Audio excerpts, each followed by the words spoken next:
நம்ம உடம்பில் இருக்கிற செல்கள் ஒன்று ரெண்டு ரெண்டாக பிரிஞ்சு அழிஞ்சு வேறு வேறு செல்கள் நம்ம உடம்பில் ஏற்பட்டுட்டே இருக்கும்.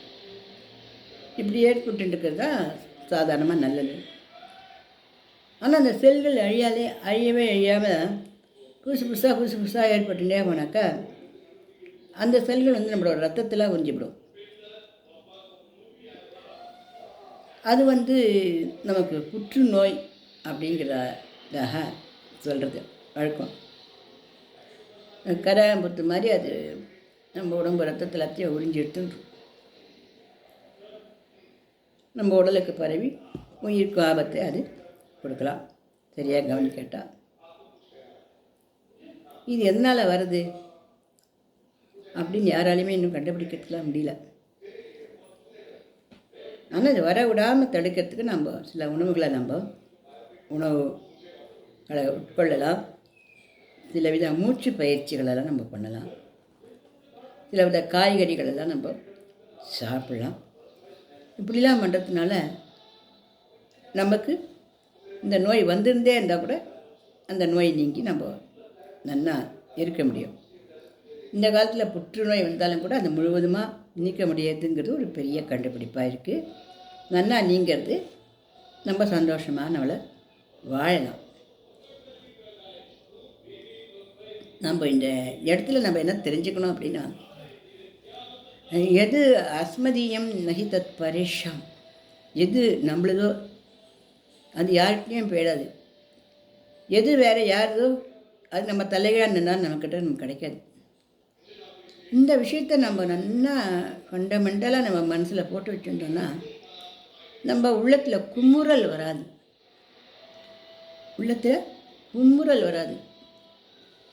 உள்ளத்தில் கவலைங்கிறது சாதாரண விஷயம். கவலை முற்றும் போது மன அழுத்தமாக வருது. அந்த மன அழுத்தமாக முற்றும் போது உள்ள குமுறலாக அது ஏற்படும். இந்த உள்ளம் அப்படிங்கிறதுக்கும் உடல் அப்படிங்கிறதுக்குமே நிறைய சம்பந்தம் உண்டு. நம்ம கவலைப்பட்டுட்டே இருந்தோம்னா நம்ம முதுகு வலிக்கும், நம்ம கவலைப்பட்டுட்டே இருந்தால் நம்ம தலையை வலிக்கும். இதெல்லாம் நம்ம சகஜமாக நம்ம பார்க்குற விஷயம் இல்லையா? ஆனால் நம்முடைய ஈவில் தாட்ஸுகள்னால் என்னது? பொறாமை, பச்சரிப்பு, துக்கம், வருத்தம், கோபம், ஐயோ எனக்கு போய் அப்படின்ற தண்ணீரப்பம், ஐயோ பாவம்ல அப்படின்னு நினச்சிக்கக்கூடிய எண்ணம், எனக்கு இப்படி வந்துட்டே அப்படின்ற அவமான உணர்வில் குன்றி போகிறது.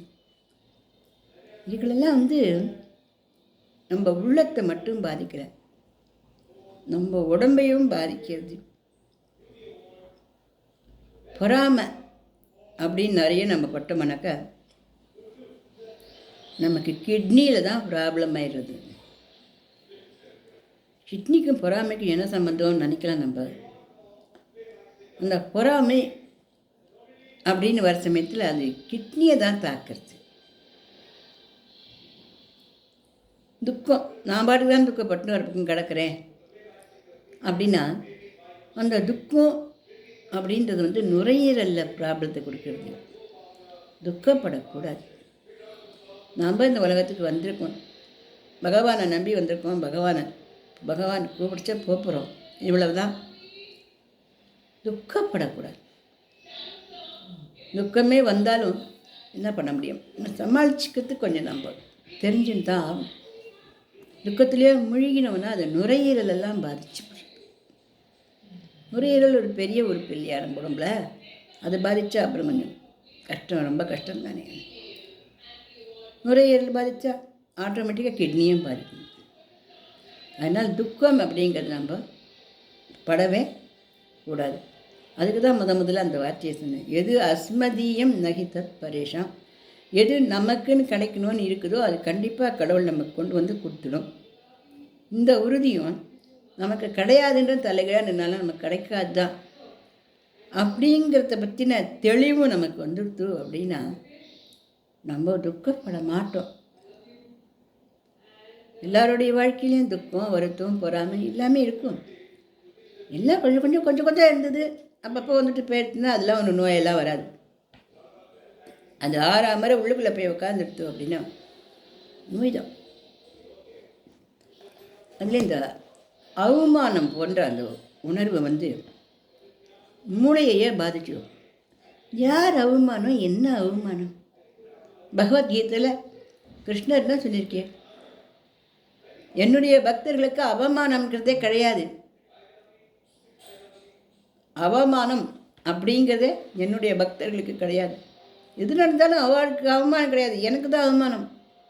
என்னை நம்புகிற பக்தர்கள் தானேவா, எனக்கு தான் அவமானம். அந்த அவமானத்தை நான் ஏற்றுக்கிறேன், அவர்களுக்கு அவமானம் கிடையாது அப்படிங்கிற அளவுக்கு ஸ்ரீமத் பகவத்கீதையில் ஸ்ரீ கிருஷ்ணர் அர்ஜுனனுக்கு பாரதியார் தேர் ஊட்டும்போது சொல்லியிருக்கேன், அவமானமாக உணர வேண்டாம். ஜோ ஆயிடுத்தேன், என்ன இந்த மாதிரி அவமானம் ஆயிடுத்தேன் இப்படிலாம் நம்ம போட்டு நம்மளை வருத்திக்க வேண்டாம். விழாதவன் யார், எழாதவன் தான் யார். விழும்பொழுது நம்ம அதை ஒரு அனுபவமாக எடுத்துக்கணும், எழும்பும் போது அதை நம்ம வெற்றியாக எடுத்துக்கணும். விழுந்துருந்தால் தோல்வி இல்லை, விழுந்தே கண்டமான தோல்வி தான். விழுந்துட்டா தோல்வி இல்லை, அவமானம் இல்லை, துளி கூட கிடையாது. விழுந்தாருன்னு ஏற்றுக்கிறோம், அவ்வளோதான். அப்படி வாழ்க்கை நம்ம கொஞ்சம் ஈஸியாக நம்ம மனசுக்கு நம்ம காட்டணும். ஒரே அழுத்தமாக, ஒரே அமுக்கமாக, ஒரே வேதனையாக காமிச்சோம், அந்த குமுறலாக வந்தது அப்படின்னா புற்றுநோய் நமக்கு வந்துடும். அந்த உள்ள கும்பலை மற்றவ அடையிறதுக்கு நம்ம விட்டோம்னாலும் அந்த பாவமே நமக்கு நோயாக வரும். அதனால் நாம்ளும் உள்ளத்தில் குமுறல் கூடாது, மற்றவர்களையும் ஜோ அப்படின்னு குமுற விட கூடாது. இந்த உள்ள குமுறல் என்ன ஆகும், அவமான உணர்வு மாதிரி இருக்குது, என்ன ஆகும், பக்கவாத நோயை கொண்டு வந்து கொடுக்கணும். ஒரு கை ஒரு கால் வாயெல்லாம் எழுத்துன்னு போச்சுன்னா அப்புறம் என்ன மனுஷன் என்னத்தை சாப்பிட முடியும், என்னத்தை தூங்க முடியும், என்னத்தை நடக்க முடியும், என்னத்தை கையை கால் ஆட்ட முடியும். இதெல்லாம் இருக்கும்போது நமக்கு தெரியாது, என்ன பெரிய கை கால் இருக்குது, வாய் இருக்குது, பேசுகிறோன்னா அது பெரிய பெருமையாக நினச்சிட்டு இருப்போம். அந்த பக்கவாத நோய் வந்தவளை கேட்டால் தான் தெரியும். நமக்கு அந்த நோய் வராமே நம்ம பார்த்துக்கலாம்.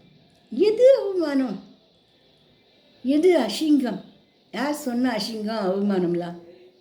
வெயிலாக போனோமா உசுரா விடும், திருப்பி அடுத்த வகுப்பில் எழுதி பாஸ் பண்ணால் பாஸ் பண்ணிட்டு போகிறோம். இந்த வகுப்பில் இந்த சமயம் அவமானமானது நிஜம்தான். அதை போட்டு வருத்தி நம்ம வாழ்க்கையோ நம்மளுடைய நோயையோ நம்ம வர வைக்க கூடாது அப்படின்றது நம்ம தெரிஞ்சுக்கணும். ஃபாரினில் வேலை கிடச்சி ஏரோப்ளேனில் ஏற போகிற சமயத்தில் பாஸ்போர்ட் தொலைஞ்சி போச்சு வச்சு, அங்கே போய் ஆஃபீஸில் போய் பிரமாதமாக வரணும் அப்படின்னு ரொம்ப பிரமாதமாக வேலை கிடச்சிருக்குன்னு சந்தோஷமாக கிளம்பின அந்த இள வயது பெண் ரொம்ப மனச்சோர்வோடு கூட வீட்டுக்கு வந்தாள். எங்கே தேடியும் பாவம் அவளோட பாஸ்போர்ட்டை காணும், எங்கேயோ தொலைஞ்சி போயிடுத்துப்பா.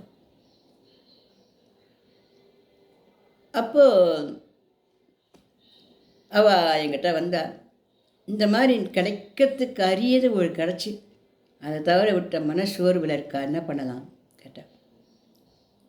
நான் சொன்னேன், தப்பாக நினச்சிக்காதுங்கோ, அது இப்போ கிடைக்காது, நல்லது. ஆனால் அதை விட பிரமாதமாக இன்னும் சில மாதங்களுக்கு அப்புறம் ஒரு கிடைக்கத்தான் போகுது, நன்னா தான் இருக்குது. அவள் ஜாதகம் நன்னா இருக்குது. இப்போ ஒரு தோல்வியை சந்திக்கக்கூடிய டைம் வேலை, அதனால் இந்த தோல்வியை நினைக்க வேண்டாம். இப்போ விழுந்தது தோல்வி இல்லை, இது ஒரு அனுபவம். அது எங்கேயோ தொலைஞ்சு போச்சு, எவ்வளோ அக்கறையாக வச்சுக்கிற பொண்ணு தான் தொலைஞ்சு போச்சு, என்ன பண்ண முடியும்? அது ஏதோ வேண்டாம் அப்படின்னு கார்டு நடிச்சிட பிறகு மஞ்சள் சமாதானம் வச்சுக்குமான்னு சொல்லி அனுப்பிச்சேன். அதுக்கப்புறம் அந்த பொண்ணுக்கு அதுக்கு அடுத்த வருஷம் நல்ல வேலை கிடச்சி, அதை விட பிரமாதமாக ரொம்ப நல்லா ஜொலிச்சின்னு பிரமாதமாக இருக்கா. ஏன் இதை இப்போ நான் சொல்கிறேன்னா, ஏதாவது ஒரு அவமானமோ ஏதோ ஒரு அசிங்கமோ ஏதோ ஒன்று கிடைக்கலைன்னாலும் உடனே நம்ம விழுந்து போகணும்னு அவசியம் கிடையாது. நம்மளை அப்படியே விழ வச்சு அப்படியே நம்மளை உள்ளுக்குள்ளே நசுக்கி போட்டுற மாட்டேருக்காடு, நம்மளை பிடிச்சி தூக்கி இழுத்து நிமித்துவார். அந்த தெம்பை நம்ம மனசில் நம்ம வளர்த்துக்கணும். காடுன்னு வச்சுக்கலாம். எனக்கு காடு நம்பிக்கைலாம் கிடையாது அப்படின்னாக்க நமக்கு நம்மளுடைய நம்பிக்கைன்னு வச்சுக்கலாம், நம்மளோட தன்னம்பிக்கைன்னு வச்சுக்கலாம், அல்லது பிரபஞ்ச சக்தின்னு வச்சுக்கலாம். எதுவோ நமக்கு மேற்பட்ட ஒரு சக்தி நம்மளை இழுத்துன்னு வந்துன்னு தான் இருக்குது, நம்மளை காப்பாற்றின்னு தான் இருக்குது. எறும்பு கூட உணவு இருக்குதே, கல்லுக்கடிக்க தேரை கூட உணவு கொடுக்குது. அது கையங்கால மூஞ்சி மகரமாக இருக்க நமக்கு உணவு கொடுக்காதையோ இல்லை நமக்கு ஏதாவது ஒன்று கொடுக்காமையோ போயிடும். அந்த மன உறுதியோடு நம்ம வாழ்ந்தோம்னா வாழ்க்கையில் நம்ம நிறைய இடத்துல ஜெயிச்சுட்டே போகலாம். மனச்சோர்வே நமக்கு வராது. அதாவது உணர்வுகள் அப்படின்றது நல்ல உணர்வுகளாக நமக்கு வரணும். அப்போ நல்ல உணர்வுகள் எப்படி நமக்கு வரும்? எல்லாம் நிறைஞ்சிருக்கிற அந்த பரந்தாமனை திருப்பி திருப்பி திருப்பி திருப்பி நம்ம பாடும்பொழுது அசகாய சூரான பாயசாகசா அப்படியே அந்த எம்பெருமானை திருப்பி திருப்பி திருப்பி திருப்பி உனக்கு என்ன பெருமை, நீ எவ்வளோ சூரன், எவ்வளோ வீரன், எவ்வளோ கருணை, எவ்வளோ வள்ளல், எத்தனை பேரை காப்பாற்றிக்க, எத்தனை யுகத்தில் எவ்வளோ லீலைகள்லாம் புரிஞ்சிக்க பகவானே அப்படின்னு நம்ம சொல்ல சொல்ல சொல்ல சொல்ல நமக்கு என்ன ஆகும் அப்படின்னா, அந்த நல்ல உணர்வுகள் நம்ம உடம்பு முழுக்க, மனசு முழுக்க, மூளை முழுக்க பரவி பரவி பரவி உண்மையாகவே நம்ம நல்லாவே இருப்போம். நல்லதை நினச்சா நல்லது தானே நடக்கும். அந்த காலத்தில் பெரியவா சொல்லியிருக்கா இல்லையா? அப்போ நல்லது அப்படிங்கிற அந்த நிறைவான பொருளை நம்ம சொல்ல சொல்ல சொல்ல சொல்ல இனிக்குதடா முருகா, உள்ளம் எல்லாம் உன் பெயரை சொல்ல சொல்ல இனிக்குதடா, பிள்ளை பிராயத்திலே பெரிய பெயர் பெற்றவனே, உள்ளம் எல்லாம் உன் பெயரை சொல்ல சொல்ல இனிக்குதடா முருகா அப்படின்னு முருகா முருகா கிருஷ்ணா கோவிந்தா நம்ம பாட அந்த பரம்பொருளுடைய அந்த நல்ல சக்திகளெல்லாம் நமக்குள்ளே என்ன ஆகும்? இறங்கும். நமக்குள்ளே என்ன ஆகும்? வரும். அப்போ நம்ம நல்ல சக்தியாளராக சக்திசாலியாக மாற முடியும். தோல்விகள் வரும்போது அனுபவமாகும், சந்தோஷம் வரும்போது வெற்றியாகவும் சந்தோஷமாகவும் நம்மளால் அதை கொண்டாட முடியும். அதனால் இந்த மாதிரி நல்ல உணர்வுகளோடு நம்ம இருக்கிறது நம்ம உடல் நலத்துக்கும் ரொம்ப நல்லது, நம்ம மன நலத்துக்கும் ரொம்ப நல்லது. ஏன்னா பாடுபடுறோம், கஷ்டப்படுறோம், உழைக்கிறோம், இரவு இல்லை பகல் இல்லை, சாப்பிட டைம் இல்லை, தூங்க டைம் இல்லை, கண்ணை காதுன்னு ராத்திரி 15 நாளைக்கு நைட் ஷிஃப்ட்டு டே ஷிஃப்ட்டு அவ்வளோ கஷ்டப்பட்டு அந்த காசை கொண்டு வரோம் இல்லையா? அந்த காசு வச்சுன்னு ஒரு வீடு கட்டி வாழ்ந்தாலும் சந்தோஷமாக இருக்குது, இல்லை அந்த காசு வச்சுன்னு ஒரு நகை நட்டு வாங்கி போட்டாலும் சந்தோஷமாக இருக்கும், இல்லை அந்த காசு வச்சு ஒரு நன்கொடைகள் கொடுத்து ஒரு கோயில் கட்டினோம், குளம் கட்டினோம், எழுத படிக்க தெரியாதவளுக்கு பாடசாலைகள் சொல்லி கொடுத்தோம், பாடங்கள் சொல்லி கொடுத்தோம், ஆசிரியர்களுக்கு உதவினோம், ஏழைகளுக்கு அன்னதானம் பண்ணோம். அப்படியே தான் பண்ணாலும் நமக்கு மனசு அப்படியே பரிபூர்ணமாக சந்தோஷமாக இருக்கும். அவ்வளோ காசையும் கொண்டு போய் எனக்கு உடல் நலம் சரியில்லை, எனக்கு புற்றுநோய் வந்துடுத்து, அதுக்காக பல லட்சம் செலவழித்தேன், பக்கவாதம் வந்துடுத்து அதனால சில லட்சம் செலவழித்தேன், ஹார்ட் அட்டாக் வந்தது அதனால பல லட்சம் சம்பாதிச்சேன், பல லட்சம் செலவழிச்சேன்னு சொல்கிறதுல எந்த லாபமும் எந்த சந்தோஷமும் இருக்குது? இது எல்லாருக்கும் தெரிஞ்ச விஷயந்தான், இல்லைன்னு சொல்லலை. இருந்தாலும் நம்மளை பல பேர் என்ன பண்ணிடும், உழைக்க தயங்கிறதில்ல, கஷ்டப்பட தயங்கிறதில்ல.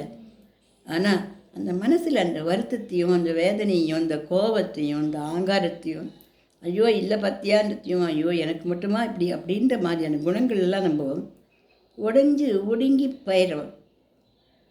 இதெல்லாம் நமக்கு தெரியாது. நம்ம ஓரளவு பணமும் காசுமா நம்ம வரும் சமயத்தில் உடம்பு ஆரோக்கியமாக இருக்க வேண்டாமா? ஒரு உருண்டை சாதமானாலும் அது சந்தோஷமாக சாப்பிட்டுட்டு நிம்மதியாக நம்ம இருக்க வேண்டாமா? இன்றைக்கி நல்லா சாப்பிட்டோமா, அது பெரிய சந்தோஷம் இல்லையா? இன்றைக்கி நல்லா தூங்கினோமா, அது பெரிய சந்தோஷம் இல்லையா?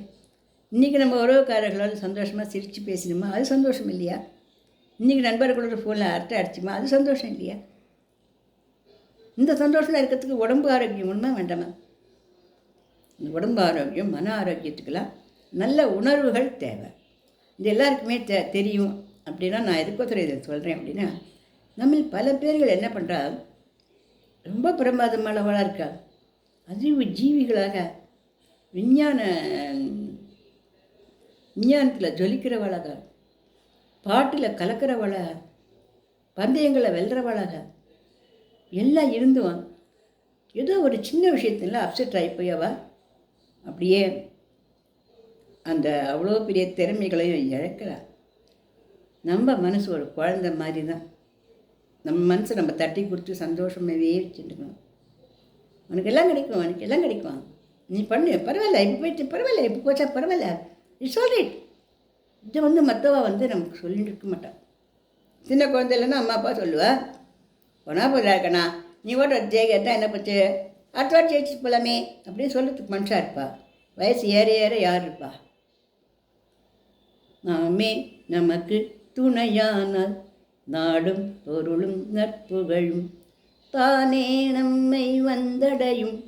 சற்றும் இதற்கோர் ஐயமுண்டோ, நெஞ்சில் கருணை நிறைந்தவர்க்கு, நேயம் கொண்ட நெறியோர்க்கு, பிஞ்சும் பொறுமை உடையவர்க்கு, வெல்லும் பகைகள் வேறுளவோ அப்படின்னு சின்ன வயசில் நம்ம படிச்சுக்கோம் இல்லையா? அந்த மாதிரிக்கா நம்மளுக்கு துணையாக இருக்கணும். இந்த உடலும் அந்த உயிரும் பகவான் நமக்கு ஆசையோடு கொடுத்து இந்த உலகத்துக்கு அனுப்பிச்சிருக்கேன். நமக்கு அருமையான அம்மா அப்பாவை கொடுத்து நம்ம உலகத்துக்கு அதை நம்மளை அனுப்பிச்சிருக்கேன். நம்மளால் ஆனது நாம் அந்த உடம்பையை மனுஷனை குட்டி சுவராக கெடுத்துக்காம சந்தோஷமாக வச்சுட்டு சந்தோஷமாக நம்ம வாழணும். அதுக்கு இந்த மனப்பயிற்சி, இந்த மனசுக்கு சந்தோஷத்தை நம்ம கொடுத்துட்டே இருக்கணும். எதை நினச்சி சந்தோஷப்படுறதுன்னு நம்ம கேட்கக்கூடாது. கொரோனாவில் அத்தனை பேர் செத்து போயிட்டாள், நம்மளாம் உட்காந்து பேசி தானே இருக்கோம். நம்மளும் அதே மனுஷன் தானே இன்னும் இருக்கமே, உட்காந்து பேசிட்டு இருக்கோமே இந்த நிமிஷம். இது சந்தோஷம். உயிரோடு இருக்கிறது சந்தோஷம். உணவு சாப்பிட்றது சந்தோஷம். என்னைக்காவது உணவு வாங்கி டேஸ்ட்டாக சாப்பிட்றது ஒரு சந்தோஷம். காலார நடக்கிறது ஒரு சந்தோஷம். குயிலோ குருவியோ காக்காயோ பூனையோ எஜோ அப்படி கண்ணால் அப்படியே வேடிக்கை பார்க்கறது ஒரு சந்தோஷம். காதால் இசையை கேட்குறது ஒரு சந்தோஷம். சூப்பர், நல்லா பண்ணிருக்கேன்பா அப்படின்னு சொல்கிற அந்த ஒரு பாராட்டை கேட்குறது அதுக்கு ஒரு சந்தோஷம்.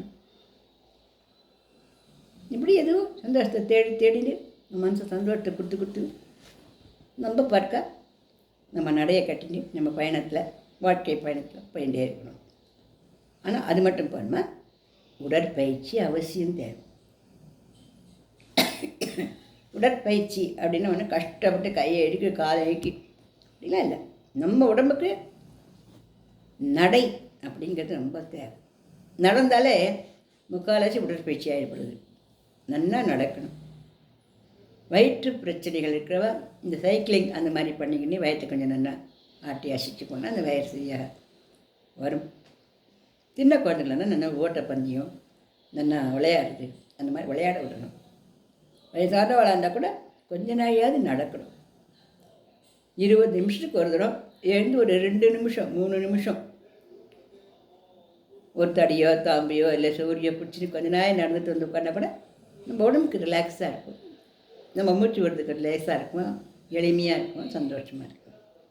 அந்த மாதிரி நம்ம உடற்பயிற்சி நமக்கு எது ஏற்றுதோ அதை நம்ம பார்த்து இளைஞர்கள் தான் நிறைய உடற்பயிற்சி தான் பண்ணணும்.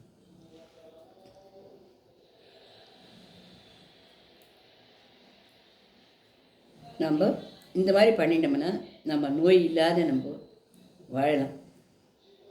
இந்த உணர்வுகளுக்கும் நம்ம நோய்களுக்கும் நிறையவே சந்தோஷம் இருக்கிறதுனால உணர்வுகள் தான் வாழ்க்கை, வேறு ஒன்றுமே இல்லை.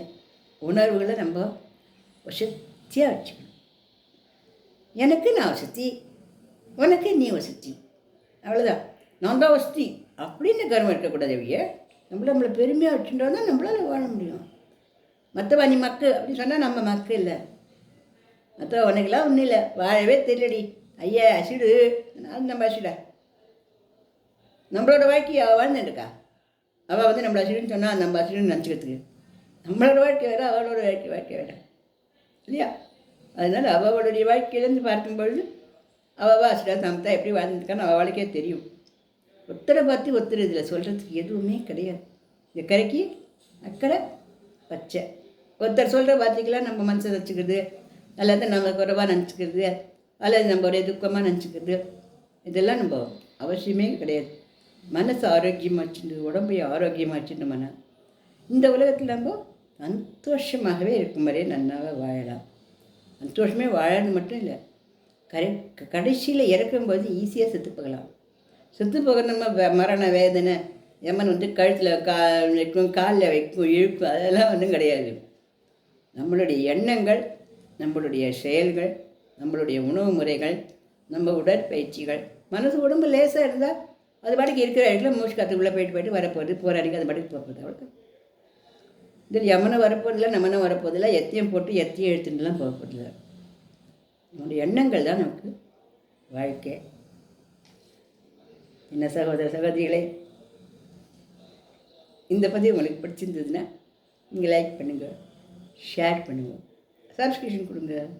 நன்றி, வணக்கம்.